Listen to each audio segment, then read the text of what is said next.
CBN గారు జగన్మోహన్ రెడ్డి గారికి కంటిన్యూస్‌గా అవకాశాలు ఇస్తున్నారు.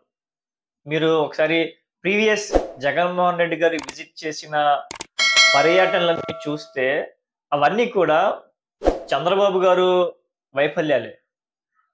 సిబిఎన్ గారి వైఫల్యాలు ఎందుకు అంటున్నాను అంటే, జగన్మోహన్ రెడ్డి గారు మిర్చి యార్డ్‌కి మిర్చి రైతుల్ని పరామర్శించడానికి వెళ్ళడం జరిగింది. సో, జగన్మోహన్ రెడ్డి గారు మిర్చి రైతుల దగ్గరికి పరామర్శకి వెళ్ళకముందే సిబిఎన్ గారు మిర్చి రైతులు ఇబ్బంది పడుతున్నారని తెలిసి కూడా రియాక్ట్ అవ్వలేదు చూసారా?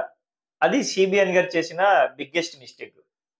జగన్మోహన్ రెడ్డి గారు మిర్చి రైతులు పరామర్శించిన తర్వాత సిబిఎన్ గారు కేంద్రానికి లేఖ రాయడము, మిర్చి రైతుల్ని కొనండి అని చెప్పి సెంట్రల్ గవర్నమెంట్‌ని రిక్వెస్ట్ చేయడము, ఇయన్నీ చేయడం జరిగింది. ఇవన్నీ మనం చూసాం కూడా. చూడని వాళ్ళు ఒకసారి తెలుసుకోండి. దాని తర్వాత మళ్ళీ జగన్మోహన్ రెడ్డి గారికి సిబిఎన్ గారే మళ్ళీ అవకాశం కల్పించారు. అది పొగాకు రైతులు. పొగాకు రైతులు కంటిన్యూస్‌గా పొగాకు కొనే మర్చెంట్స్ ఎవరైతే ఉన్నారో దళారులు, పొగాకుని బాగా తగ్గించి కొంటున్నారు. పొగాకుకి నష్టం కలుగుతుంది అని చెప్పి పొగాకు రైతులు ఇబ్బంది పడుతున్నా సరే, అక్కడ కూడా సిబిఎన్ గారు తెలిసినా సరే, సిబిఎన్ గారు జగన్మోహన్ రెడ్డి గారికి మళ్ళీ అవకాశం కలిగించారు. జగన్మోహన్ రెడ్డి గారు పొగాకు రైతులను పరామర్శించి, వాళ్ళు పడుతున్న బాధల్ని తెలుసుకొని ప్రభుత్వాన్ని నిలదీయడం జరిగింది. సో, ఇది కూడా సిబిఎన్ గారు జగన్మోహన్ రెడ్డి గారికి ఇచ్చిన అవకాశం. సో, ఇలా కంటిన్యూస్‌గా సిబిఎన్ గారే జగన్మోహన్ రెడ్డి గారికి అవకాశాలను కలగజేస్తున్నారు. దానివల్ల జగన్మోహన్ రెడ్డి గారికి ఆల్రెడీ ప్రజాదరణ ఉంది, అభిమానులున్నారు.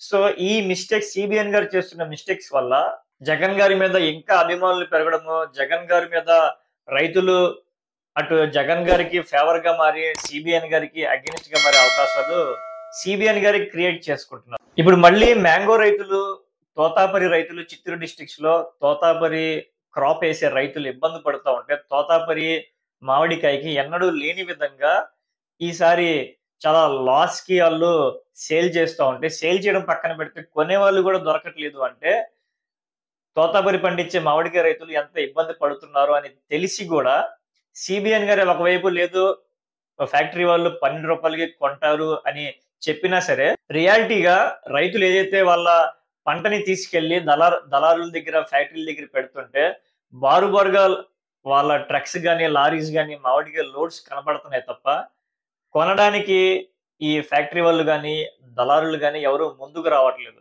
ముందుకు వచ్చినా సరే కేజీ రూ. 2 చొప్పున కొంటున్నారు అని చెప్పడం జరుగుతుంది. సో, ఇటువంటి పరిస్థితులు ఉన్నా సరే, గ్రౌండ్ లెవెల్‌లో ఎంత బ్యాడ్‌గా ఉన్నా సరే, సిబిఎన్ గారు మళ్ళీ రియాక్ట్ అవ్వకుండగా, ఆ మామిడికాయ రైతులకి న్యాయం చేయకుండగా వాళ్ళని వదిలేశారు. సో, మళ్ళీ సిబిఎన్ గారే జగన్మోహన్ రెడ్డి గారికి నెక్స్ట్ చిత్తూరు డిస్ట్రిక్ట్‌ని మామిడికాయ రైతుల్ని పరామర్శించడానికి అవకాశం సిబిఎన్ గారే జగన్మోహన్ రెడ్డి గారికి ఇచ్చారు. సో, ఈ విధంగా కంటిన్యూస్‌గా జగన్మోహన్ రెడ్డి గారికి వన్ బై వన్ అవకాశాలు ప్రజల్లోకి వెళ్ళడానికి సిబిఎన్ గారే క్రియేట్ చేయడం జరుగుతుంది. దాన్ని జగన్మోహన్ రెడ్డి గారు అటు పొలిటికల్ పరంగాను, అటు పబ్లిక్ సింపతి పరంగాను జగన్మోహన్ రెడ్డి గారు ఒక రాజకీయ ఎత్తుగా జగన్మోహన్ రెడ్డి గారు దాన్ని యుటిలైజ్ చేసుకొని గ్రాఫ్ పెంచుకుంటున్నారు.